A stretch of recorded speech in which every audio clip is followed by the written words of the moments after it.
Welcome to the Top Thread. This is your ultimate destination for the wildest, funniest, and most jaw-dropping stories from the depths of Reddit. From heartwarming tales to spine-chilling confessions and everything in between, we bring you the internet's most captivating threads, delivered with a twist of humor and a splash of drama. Sit back, relax, and get ready to dive into the chaos, because here at the Top Thread, every story has a top spot.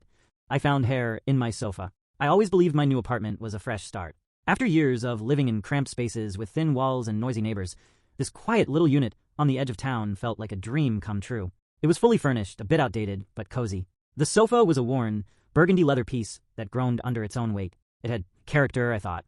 The first few weeks were uneventful.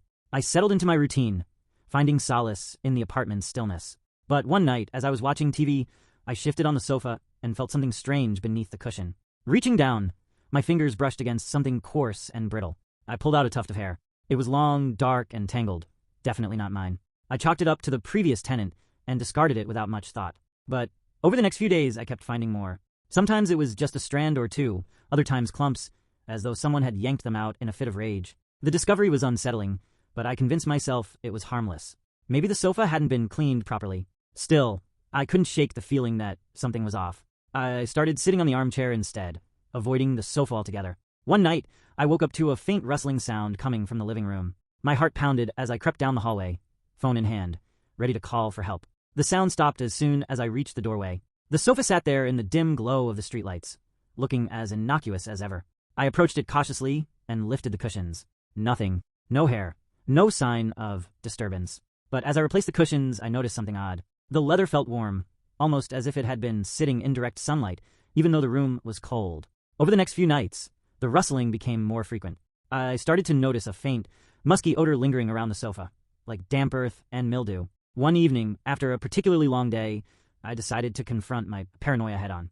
I grabbed a flashlight and a pair of gloves, determined to inspect every inch of the sofa. As I flipped it over, I noticed a small tear in the fabric lining underneath. The edges of the tear were frayed, as though something had been crawling in and out. My stomach churned as I reached inside. I pulled out a clump of hair, so large it could have been a small animal. It was matted with dirt and smelled faintly of decay. My hands trembled as I dropped it onto the floor. That's when I heard it, a low, guttural growl coming from the sofa itself. I stumbled back, my breath caught in my throat. The growl was faint, almost imperceptible, but it was there. My rational mind tried to dismiss it. Perhaps it was the wind, or maybe the old sofa creaking under its own weight. But deep down, I knew better. The flashlight beam trembled as I pointed it at the tear in the fabric. It wasn't just a rip. It was an opening, deliberately widened, as if something had clawed its way through. I leaned in closer, holding my breath, and caught a glimpse of something glinting in the darkness. I grabbed a pair of tongs from the kitchen and carefully reached into the hole. My hand trembled as I pulled out a small object, a tarnished locket, its chain tangled in the hair. My fingers fumbled to open it, revealing a tiny, faded photograph inside. It was of a young woman, her face partially obscured, but her eyes were sharp and haunting. A sudden cold draft swept through the room, and the door to the hallway slammed shut. I spun around, the flashlight darting across the walls. The sofa sat there, silent and unassuming, but the air felt charged, oppressive. I tried to rationalize what I'd found. Maybe the locket belonged to the previous tenant.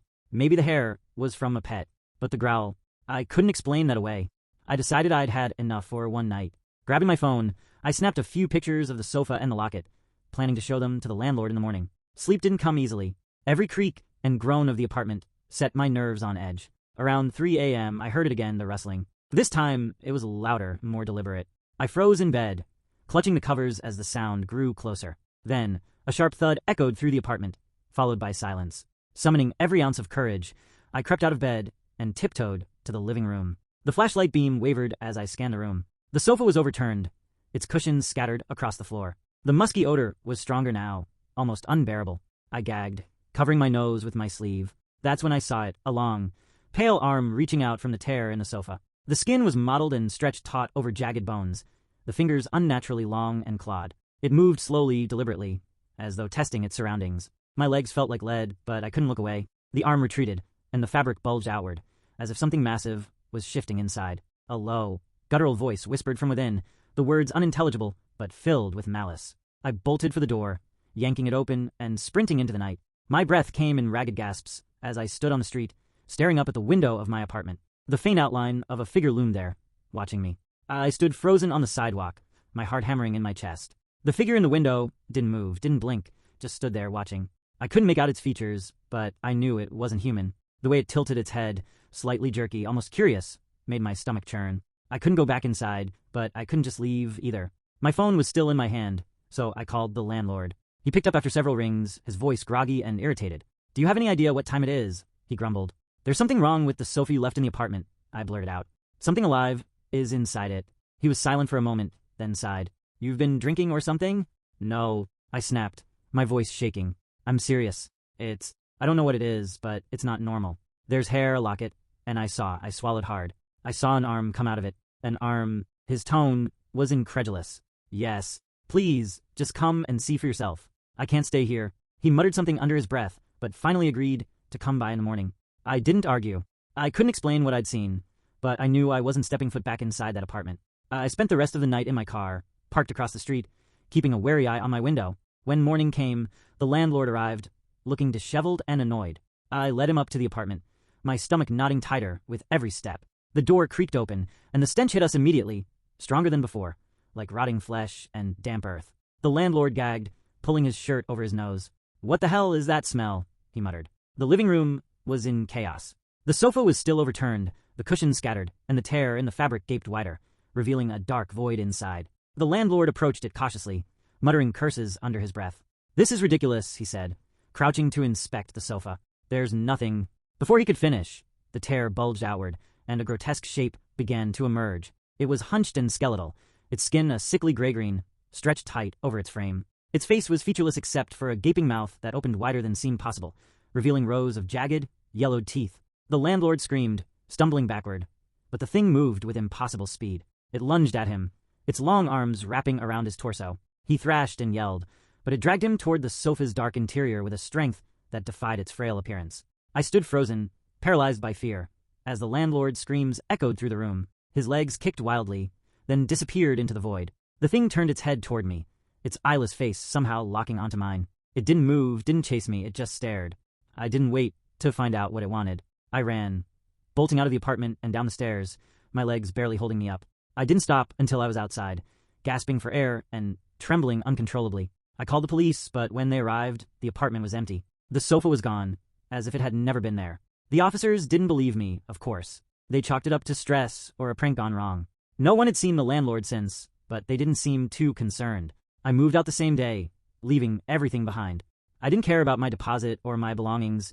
I just wanted to be as far away from that place as possible. Months passed, but I couldn't shake the memories. Every time I closed my eyes, I saw that thing, its mouth opening impossibly wide, its arms dragging the landlord into the void. I started researching the history of the building, hoping to find some explanation. What I found only made things worse. The apartment complex had a dark history. Decades ago, it had been a boarding house, and several tenants had disappeared under mysterious circumstances. Rumors circulated about a man who had lived there, a recluse who collected strange artifacts and claimed to communicate with spirits. After his death, the building changed hands multiple times, each new owner reporting strange occurrences, whispers in the walls, furniture moving on its own, and a pervasive sense of dread. The sofa wasn't just an old piece of furniture. It was something more, something wrong. I couldn't help but wonder how many others had sat on it, oblivious to the horror lurking inside, until it was too late. Even now, I can't sit on a couch without feeling a wave of unease. I always check the cushions, run my hands along the seams, and listen for any faint rustling. The sofa is gone, but I know it's still out there, waiting for its next victim. And sometimes, late at night, I think I hear it, the faint sound of rustling fabric, followed by a low, guttural growl.